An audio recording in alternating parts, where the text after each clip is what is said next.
차기 정부의 중산층을 위한 대규모 감세가 실시될 전망이어서 관심이 모아지고 있습니다. 올해 뉴욕과 뉴저지 모두 교통사고 발생률이 늘었습니다. 특히 뉴저지의 경우 교통사고 사망자가 10% 증가했습니다. 오늘 위스콘신주에선 재검표가 시작됐습니다. 위스콘신주는 도널드 트럼프 당선인이 힐러리 클린턴 전 민주당 후보를 1%포인트 미만의 차로 승리를 거머쥔 초박빙 승부처입니다. 테네시주를 비롯한 동남부 지역이 대형 산불과 토네이도로 이중고를 겪고 있습니다. 맨해튼 록펠러 센터 크리스마스 트리가 어제 환하게 불을 밝혔습니다. 뉴욕시 가정폭력 살인이 지난해보다 증가한 것으로 나타났습니다. 이상은 오늘의 주요 뉴스입니다.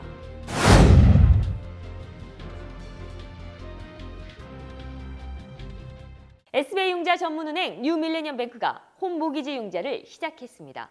신속한 진행과 간단한 서류로 내 집 마련의 꿈을 앞당겨 드립니다. Member of FDIC and equal housing lender.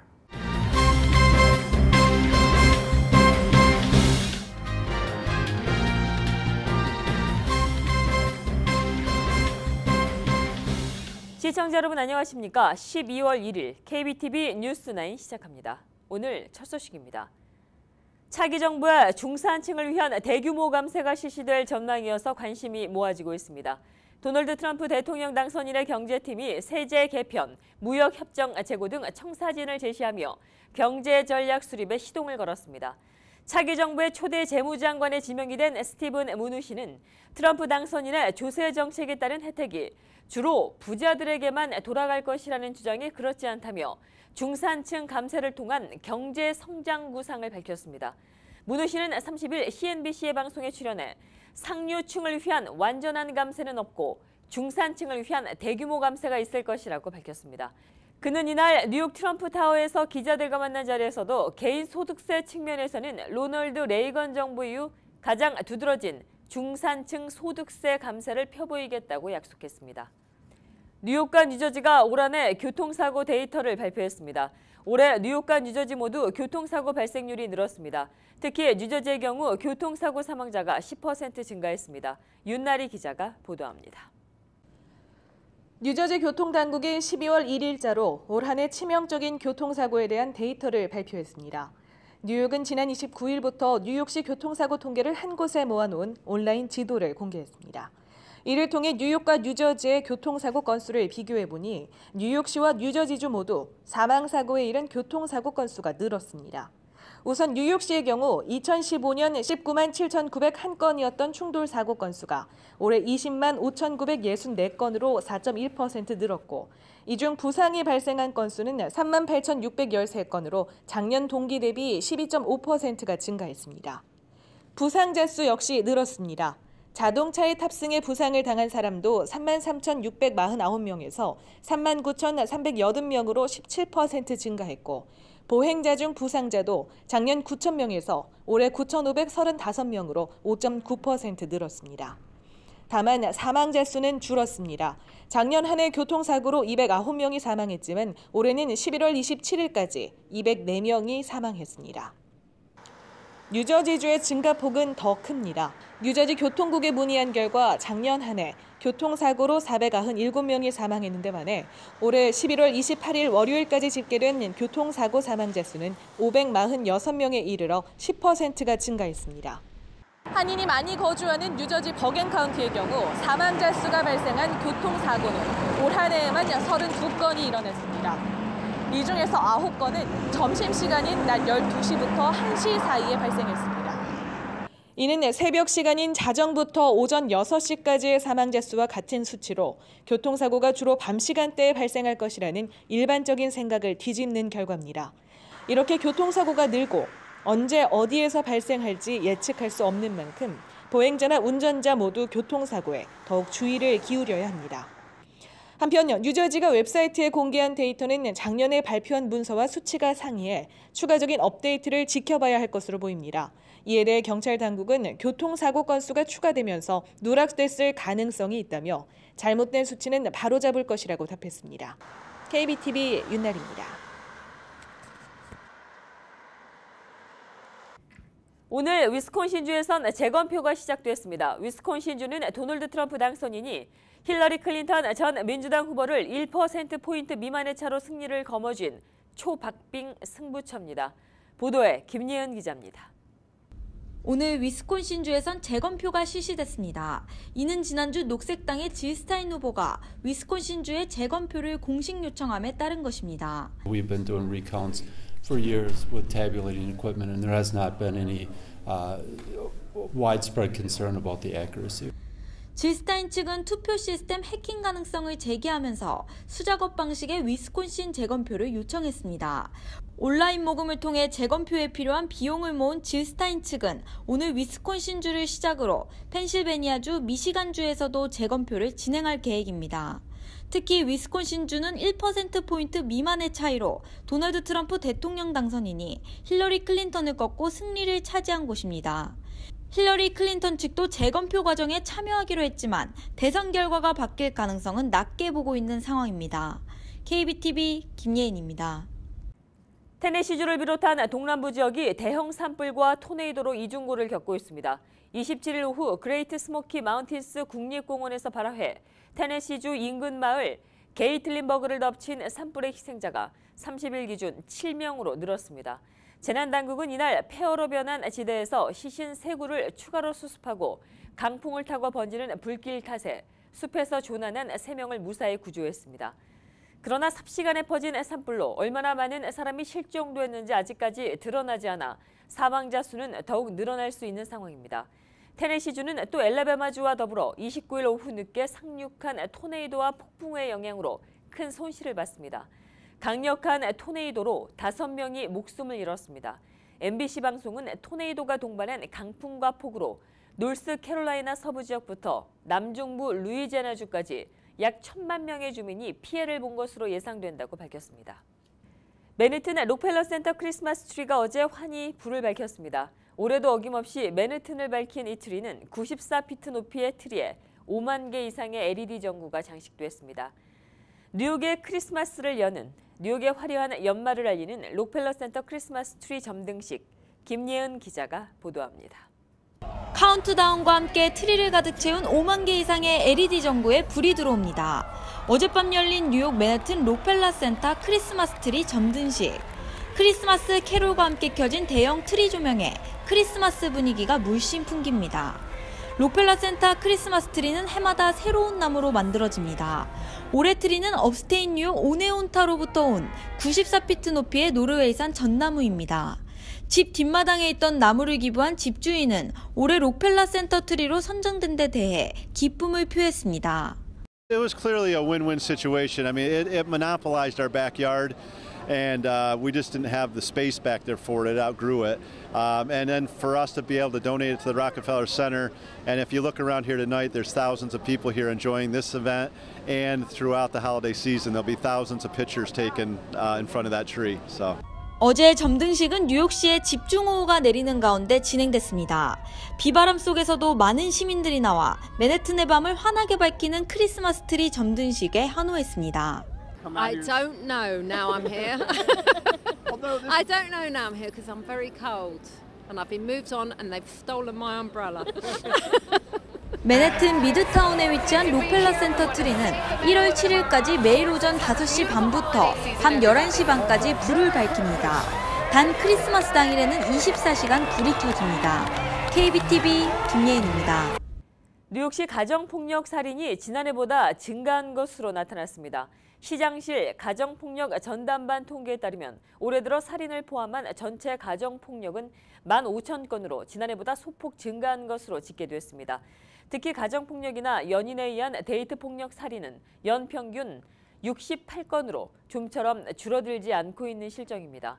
한편 이번 통계에 따르면 뉴욕시에서 전체 살인 사건은 감소세를 보이고 있습니다. 뉴욕시 벌금 사면 프로그램에 대한 신청을 원할 경우에 오는 12일까지 신청해야 합니다. 뉴욕시 벌금 사면 프로그램은 체납이 된 벌금 티켓의 연체료를 면제해 주는 것으로 올 6월 12일까지 각종 벌금 티켓 연체 기록이 법원으로 넘어간 개인이나 사업체 등이 그 대상입니다. 사면 프로그램 신청은 관련 웹사이트에서 할 수 있습니다. 트럼프 당선인이 망해가는 뉴욕타임즈라고 말했지만 오히려 이 신문의 구독자 수는 늘어난 것으로 나타났습니다. 트럼프 당선인은 지난 22일 트위터에 뉴욕타임즈의 방문 취소 소식을 올리며 망해가는 뉴욕타임즈라는 표현을 썼는데 마크 톰슨 뉴욕타임즈 최고 경영자가 지난달 29일 CNBC와의 방송과 한 인터뷰에 따르면 이달 8일부터 26일까지 뉴욕타임즈의 온오프라인 유료 구독자 수는 13만 2천 명으로 늘었습니다. 대선 기간 뉴욕타임즈는 힐러리 클린턴 민주당 후보를 공개 지지하며 트럼프를 비판하는 기사를 썼습니다. 이번 사이버 먼데이 매출이 역대 최고를 기록했습니다. 전 세계 100대 온라인 소매업체 80%의 판매 실적을 추적한 어도비 디지털 인사이드에 따르면 이날 온라인 판매액은 지난해 같은 기간에 비해 12.1%가 증가한 34억 5천만 달러로 나타났습니다. 이처럼 올해 블랙 프라이데이와 사이버 먼데이 매출이 증가한 데는 소매업체들의 할인폭이 컸던 것이 주요했던 것으로 풀이됩니다. 텍사스주 남단의 중소도시 캐머런 카운티가 지카 바이러스 발생 지역에 추가되었습니다. 질병관리본부는 최근 이 지역에 모기로 인한 지카 바이러스 감염 추정 사례가 한 건 발생했다며 이 지역을 지카 바이러스 감염 발생 지역으로 지정했다고 설명했습니다. 질병관리본부는 이 지역을 여행한 임신부는 산전 진찰과 지카 바이러스 진단 검사를 받으라고 권고했습니다. 또 여행객은 현지에서 모기에 물리지 않도록 주의하고 여행을 한 후에 6개월 동안 임신을 연기하라고 질병관리본부는 덧붙였습니다. 석유 수출국 기구 오펙의 감산 합의에 따른 국제 유가 상승이 세계 경제를 일으키는 원동력이 될 것이라는 분석이 나왔습니다. 유가 상승이 미국의 일자리를 늘리고 부채 허덕이고 있는 산유국 재정에 도움이 되며 선진국의 디스플레이션 문제도 해결하는 등 글로벌 경제에는 요긴한 역할을 할 거라고 월스트리트저널이 보도했습니다. 최근 오펙 감산 합의를 앞두고 기대감 속에 유가가 오름세를 타면서 업계 투자가 다시 늘었고 향후에는 이 같은 흐름에 불이 붙으며 일자리도 늘어날 전망입니다. 일자리 증가와 임금 상승이 이어지면서 결과적으로 미국 경제 성장에는 도움이 될 수 있다고 월스트리트저널은 내다봤습니다. 전 세계적으로 건강하게 먹는 것에 대한 관심이 높아지고 있습니다. 아이들뿐만 아니라 어른들까지 달콤한 유혹인 초콜릿, 설탕 함량이 높아 맛있기는 하지만 먹으면서도 건강 때문에 망설일 경우가 많으실 텐데요. 네슬레가 설탕을 최대 40%까지 줄여 초콜릿을 생산하는 방법을 개발했습니다. 스테판 캐시카스 네슬레 최고기술 책임자는 어제 설탕의 구조를 변화시켜 소량으로도 충분히 달콤함을 느낄 수 있는 방법을 고안하고 특허를 신청했다고 발표했습니다. 이 기술이 적용이 된 제품은 오는 2018년도부터 생산될 계획입니다. 계속해서 한국 소식 이어집니다. 박근혜 대통령 탄핵 소추 추진에 급제동이 걸리면서 탄핵 정국이 다시 새로운 국면으로 접어들었습니다. 이번 탄핵안 통과의 키를 쥐인 비박계를 포함한 새누리당은 1일 의원 총회를 갖고 내년도 4월 말 퇴진, 6월 대통령 선거 실시를 만장일치 당론으로 채택했습니다. 이는 박근혜 대통령의 질서 있는 퇴진을 요구해온 전직 국회의장 등 국회 원로와 친박 주류의 의견을 당내 비주류가 사실상 수용한 것이어서 주목받고 있습니다. 야권 3당과 함께 박 대통령 탄핵을 추진해온 여당 비주류의 이 같은 입장 변화는 탄핵에만 집착하기보다는 시간을 두고 안정적으로 하야를 유도하는 쪽으로 전략을 수정한 것으로 받아들여집니다. 야권 3당은 새누리당 비주류의 협조 없이 탄핵안 가결에 필요한 정족수 200석을 확보할 수 없는 만큼 앞으로 대통령과 비주류가 어떤 행보를 보일지에 따라 탄핵 정국의 향배가 좌우될 전망입니다. 한편 야권 3당은 새누리당 비주류가 이날 내놓은 퇴진 로드맵을 놓고 기류가 미묘하게 엇갈렸습니다. 더불어민주당, 정의당은 이를 즉각적으로 거부했고 국민의당은 유보 방침을 밝히고 숙고에 들어갔습니다. 민주당 최대 주주인 문재인 전 대표는 소셜 네트워크 서비스에 올린 글에서 퇴진 일정은 결코 협상의 대상이 될 수 없다며 탄핵을 무산시키려는 어떠한 시도에도 단호히 맞서겠다고 말했습니다. 국민의당 박지원 비상대책위원장은 기자간담회에서 4월 퇴진 로드맵에 대해선 입장을 유보하겠다며 우리 당의 흐름은 탄핵과 병행하기 때문에 그 추이를 보면서 입장을 정리하겠다고 말했습니다.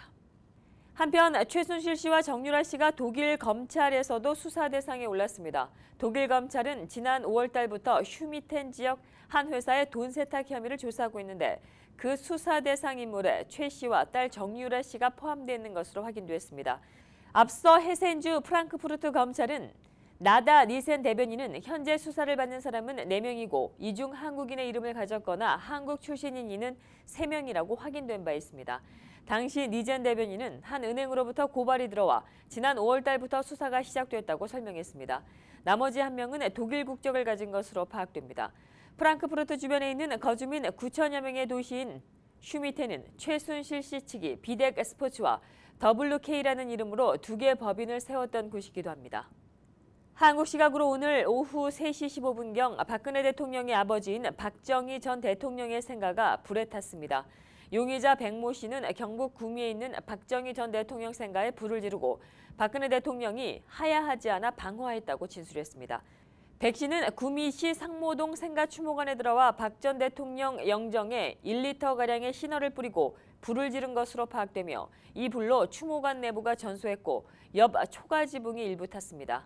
경찰은 백 씨를 상대로 방화 이유 등을 조사한 뒤 화재 당시에 사람이 없던 점을 고려해 건조물 방화로 백 씨를 입건할 방침입니다.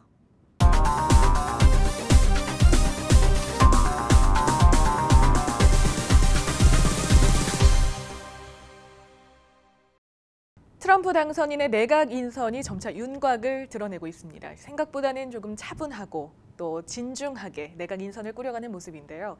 오늘 이 이야기 세계민 참여센터의 김동석 상임 이사님과 나눠보겠습니다. 이사님, 어떻게 보십니까? 좀 국가 경영 능력이 보인다는 평가가 좀 있는데요. 같은 생각이신지요? 만일에 도널드 트럼프 혼자서 정치권의 출신이 아무도 없었으면은 그래도 이렇게 진정이 될까? 사실 절반 이상은 인수위원장의 작품이다. 이게 전문가들의 평가입니다. 거의 한 달 가까워 오면서 선거 이전에 도널드 트럼프를 보던 인상과 좀 염려했던 것보다 훨씬 더 안정화됐습니다. 그래서 마이크 펜스라는 그 인디애나 출신 부통령이 인수위원장이죠. 네. 예, 그분이 주도하는 인수위의 인선이라는 게 생각보다 훨씬 안정된 상황에서 좀 진지하고 신중하게 된다. 이게 이제 생각보다 그렇게 된다라는 게 전문가들의 평가입니다. 그렇지만은 몇 가지에 있어서는 도널드 트럼프의 주장이 들어간다. 네. 여기에 있어서는 좀 업앤다운이 심한 부분이 있고 그렇지만은 그래도 미국은 야 이런 분이 대통령이 되면 이 나라가 어떻게 될까 이렇게 생각하던 거에 비해서는 질서를 빨리 찾고 질서 속에서 그래도 안정되는 거 아닌가 이렇게 보는 게 지금 미국 차기 권력에 대한 염려가 좀 안정되는 그런 분위기라고 할 수 있겠습니다. 네. 생각보다 진정됐다 이렇게 저희가 계속 얘기를 할 수밖에 없는 게 사실은 좀 차분하게 진행이 되는 것 같지만 한인으로서는 조금 걱정되는 내각 인선 부분도 있거든요. 현재 어디까지 진행이 됐는지 누가 좀 거론이 되고 있는지 좀 짚어보겠습니다. 먼저 완전히 인선된 분들 좀 짚어주시죠. 완전히 인선된 거는 두 가지로 인선은 나눕니다. 하나는 그 이코노믹 에어리하고 하나는 시큐어리 그러니까 경제와 안보로 나누는데요. 둘 다 좀 불안한 건 있습니다. 안보 이거는 가장 중요한 거는 국토안보부 장관과 국무부 장관인데 이 두 부분은 아직까지 임명이 확정되지 않았습니다. 근데 거의 확정된 게 이제 홈랜드 시큐어리 국토안보부 장관은 마이크 맥콜이라는 그러니까 텍사스 출신의 연방의원이 그러니까 국토안보위원회 위원장이신데요. 네. 이분이 굉장히 강성입니다. 이분이 거의 그 내정이 됐다고 하는 게 틀린 게 아니죠. 그리고 이제 국토안보부가 이민 문제를 전담하는 거죠, 집행을. 네. 그럼 어떻게 될까요? 아마 선거 유세 때에 그 트럼프가 했던 이야기들을 기본으로 가지고서 아마 갈 것 같습니다. 정책이. 그런데 이분이 한 5선의 의원입니다. 5선의 의원. 네. 2004년도인가 연방의원에 당선이 됐기 때문에 정치는 좀 다릅니다. 정치를 해왔기 때문에 현실을 좀 알기 때문에 네. 이민자와 미국의 지금 사회라는 걸 알기 때문에 그래도 그 도널드 트럼프의 공약에 있어서는 많이 유연하게 되지 않나. 이게 이제 전체적인 전문가들의 평가고요. 국무부 장관에 있어서는 계속해가지고서 좀 강성한 사람들만 나오는데 여하튼 우리가 각오해야 될 거는 좀 강경한 미국의 고립주의, 특히 미국 우선 고립주의 정책이 펴질 것 같다. 아직까지 확정되지 않는 걸 보니까 그렇게 예측이 되고요. 그 외에 이제 그 시큐리 안보 차원에서 되는 거는 법무부 장관은 제프 세션 상원의원이 이미 확정이 됐고요. 그 다음에 더 중요한 거는 백악관의 보좌관들이 이 안보, 질서, 이 인권 이런 문제에 있어서의 아주 최핵심들이 굉장히 이 펀더멘탈리틱하고 근본주의적이고 또 와이트 내셔널리스트, 백인 좀 인종 편견을 갖고 있는 사람들로 포진이 됐기 때문에 우리가 긴장을 늦추면 안 된다 이런 생각을 좀 안 할 수가 없습니다. 그런데 대개 이제 경제 정말 중요한 게 이제 트랜스포테이션 교통부 장관 이거는 아들 부시 때 8년 동안 노동부 장관을 했던 지금 상원 대표인 미치 매코넬 부인이신 분이 이 일렌 차오라는 중국 대만계인데요. 이분이 교통부 장관이 됐습니다. 마이크 펜스 인사 같아요, 보통요. 그 다음에 재무장관하고서 상무장관. 재무부 장관이 이제 핵심인데 재무부 장관이나 상무장관이나 그 다음에 이제 복지부 장관.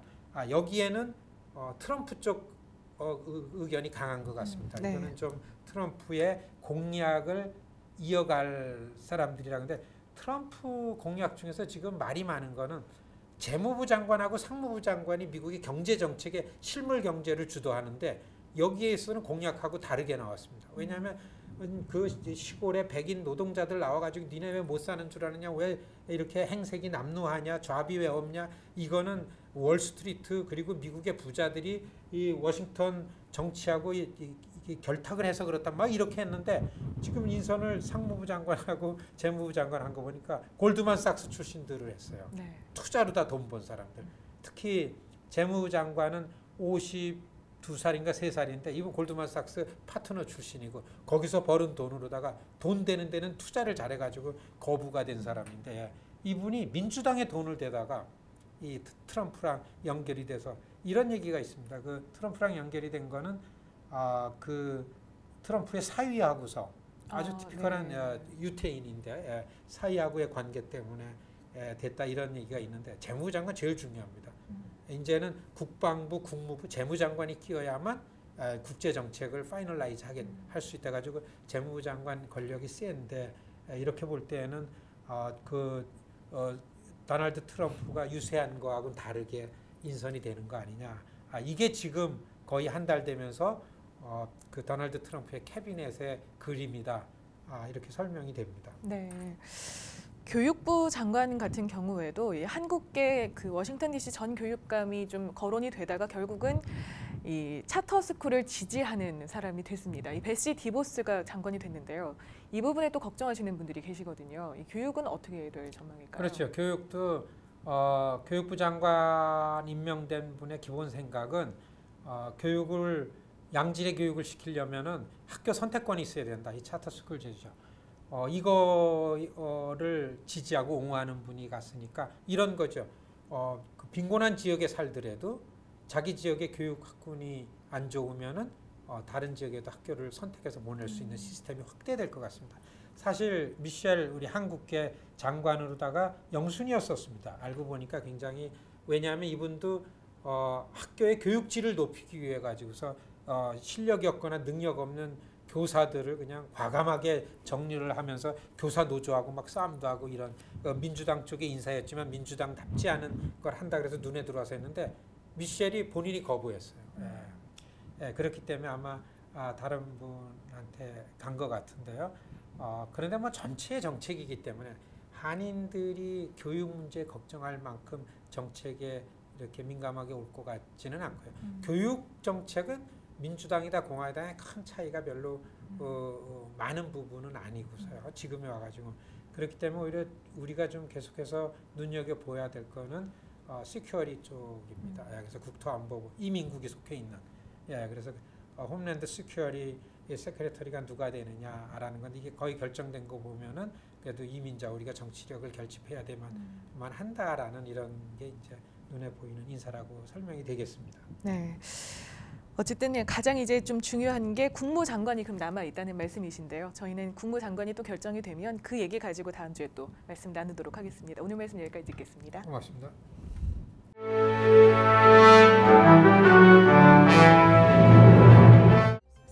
12월 1일 사건과 사고입니다. 지난 월요일 브루클린의 한 가정집에서 머리에 치명적인 부상을 입어 의식불명의 상태로 발견된 3살 남자아이를 그의 친모의 남자친구가 폭행한 사실이 드러났습니다. 아이 친모의 남자친구인 24살 살바토레 루체지는 어제 아동학대 혐의로 체포됐습니다. 경찰은 이 남성이 아이를 구타해 아이가 뇌손상과 간파열이 발생한 점이 밝혀졌다고 언급했습니다. 지난 월요일 오후 아이는 웨스트 핍스 스트리트의 한 아파트에서 몸에 배설물로 뒤덮인 채 의식불명의 상태로 발견됐습니다. 구타 혐의가 드러난 아이 친모의 남자친구는 아이가 발견된 직후 아이가 목욕 중에 떨어졌다고 언급한 바 있습니다. 브루클린에서 갱단 2명이 한 남성을 칼로 찌르고 절도 행각을 벌인 뒤 도주했습니다. 피해자인 19살 남성은 미드우드 로더 애비뉴 인근 이스트 10가에 위치한 가정집 앞에 서 있던 중 갱단의 공격을 받은 것으로 알려졌습니다. 갱단 2명이 남성에게 다가와 칼로 수차례 찌르고 남성의 휴대폰을 훔쳐 달아났습니다. 피해자는 병원에 후송됐으며 생명에는 지장이 없는 상태입니다. 뉴욕시경이 지난주 퀸즈의 지하철에서 폭력을 가한 3명의 용의자를 찾고 있습니다. 이들은 지난 11월 25일 새벽 3시경 자마이카 센터의 E-트레인 북쪽 방면에 타 있던 25살과 27살 2명의 피해자를 구타한 뒤에 피해자들이 들고 있었던 핸드폰을 훔쳐 달아난 혐의를 받고 있습니다. 25살의 피해자는 눈두덩이 뼈와 코뼈가 부러지는 등의 부상을 입었습니다. 27살의 피해자는 입술이 찢어지고 붓는 등의 부상을 입었습니다. 현재 이 2명의 피해자는 모두 병원에서 치료받고 있습니다.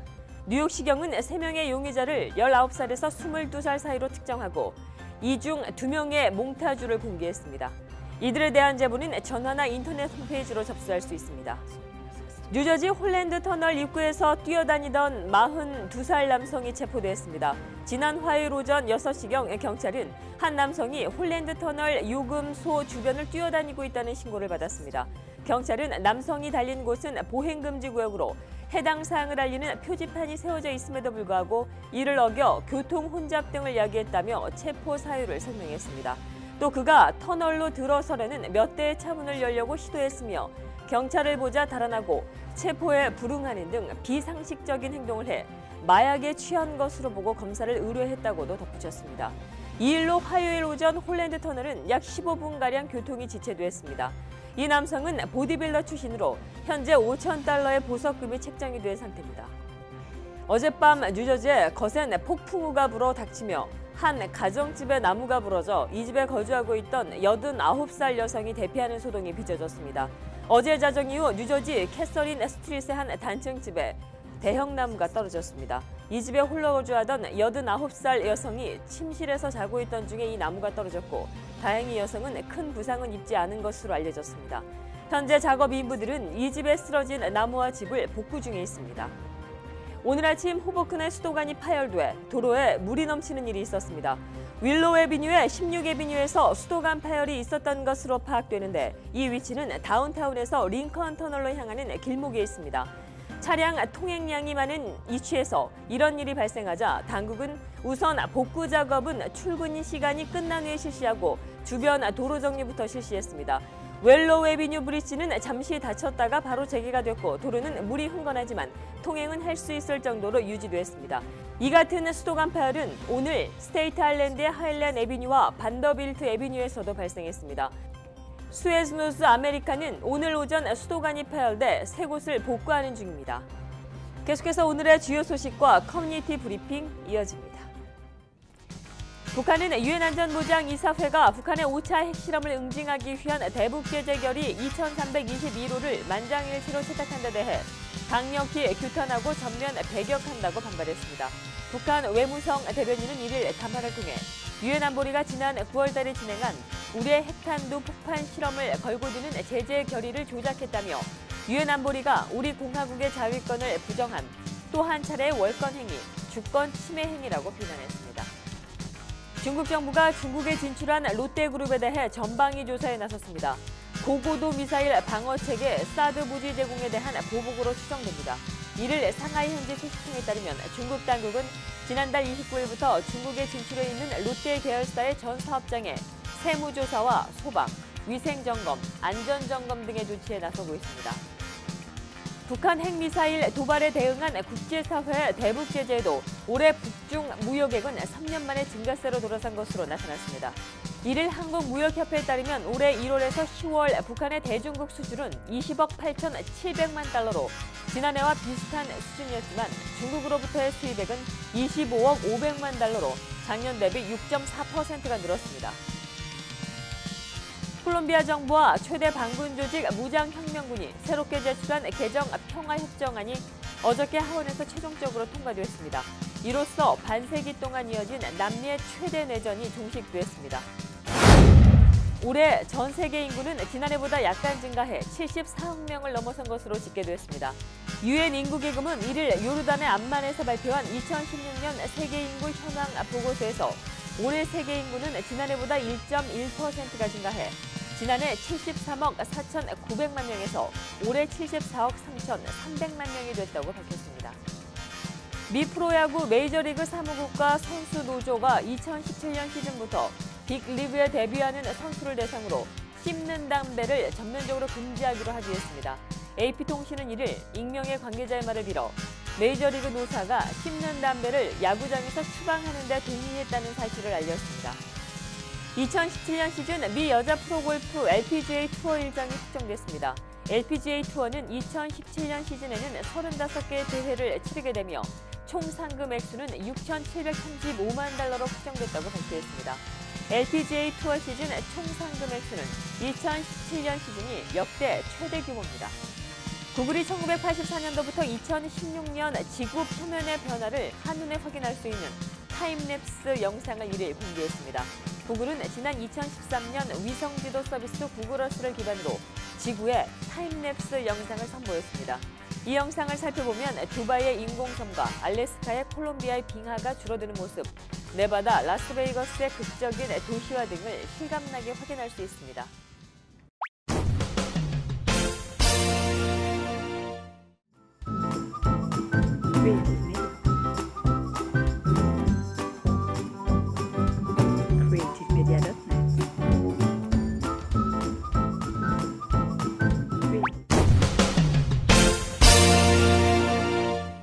계속해서 환율과 증시 이어집니다.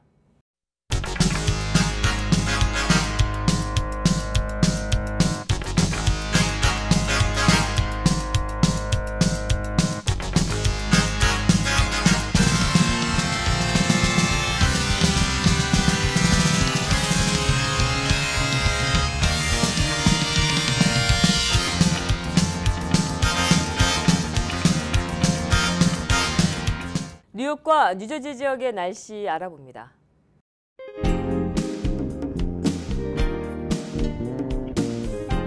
길게 느껴졌던 이틀간의 장대비가 끝나고 오늘은 하늘이 맑았습니다. 현재 밤하늘도 쾌청합니다. 밤 기온은 41도 선에 머무르고 있습니다. 내일도 대체로 맑고 화창하겠습니다. 오늘과 비슷한 날씨를 보이겠는데요. 단 낮 기온은 오늘보다 다소 내려가 52도에 머물겠습니다. 밤 기온은 40도로 예측됩니다. 토요일인 모레도 무난한 날씨 이어지겠습니다. 뉴욕 낮 기온은 48도로 예측됩니다. 이번 주 일요일은 오전 중 맑다가 오후부터 점차 흐려지겠습니다. 따라서 밤에는 소나기가 내릴 수도 있겠습니다. 밤사이 많아진 구름량이 다음 주 월요일 아침에 비를 몰고 오겠습니다. 화요일도 오후에 비가 오겠습니다.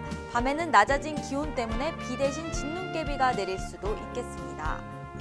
늦가을 정취를 느끼기 좋은 밤입니다. 내일도 오늘만큼 가을볕이 좋겠습니다. 날씨였습니다. 이상으로 12월 1일 보내드린 KBTV 뉴스9 모두 마치겠습니다. 오늘도 KBTV 뉴스9을 시청해주신 여러분 고맙습니다. 좋은 밤 되십시오. SBI융자 전문은행 뉴밀레니엄뱅크가 홈모기지 융자를 시작했습니다. 신속한 진행과 간단한 서류로 내 집 마련의 꿈을 앞당겨 드립니다. Member of FDIC and equal housing lender.